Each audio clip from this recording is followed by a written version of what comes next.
कबूतरखाना संदर्भात आज सुनावणी आहे। दुपारी 3 वाजता बरोबर हायकोर्टात या सुनावणीला सुरुवात होईल। कबुतरांना अन्न आणि पाणी देण्यावर बंदी कायम आहे। ही बंदी कायम ठेवण्यासंदर्भात तज्ञांची समिती गठीत करण्यात येते।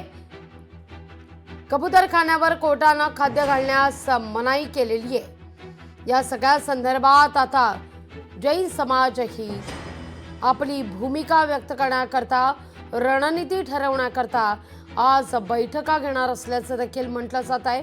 त्यामुळे आज हायकोर्टात होणाऱ्या निर्णयाकडे सगळ्यांच्याच नजर आहे। तर मुंबईतल्या कबूतरखान्यासंदर्भात जैन समाज ही आक्रमक होताना दिसतोय। आजपासून जैन बांधवांचं उपोषण आहे। देशभरातून हजारो जैन बांधव उपोषणात सहभागी होण्याची शक्यता आहे।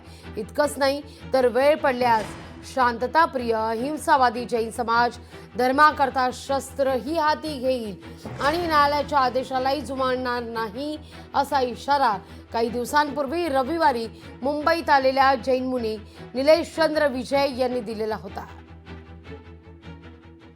आमची इच्छा यह है कि जितने कबूतर 900 जास्त वर्ष कबूतर मिले आता दोबारा मिले नहीं पाहिजे। की आम्ही 13 तारखेला आम्ही निर्णय घेऊ आणि आमचं आंदोलन स्टार्ट राहणार आहे। आम्ही शांती बसणार नाही। आम्हाला शस्त्र उचलायची काम नाही। आमचे शांतीनाथ दादा आम्ही शांतीनं करू।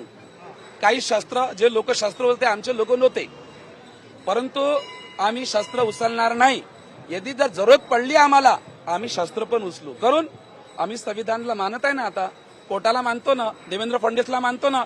आमच्या धर्माच्या जर विरुद्ध आलं तर बस धर्माच्या विरुद्ध आलं तर कोर्टला आम्ही मानणार नाही।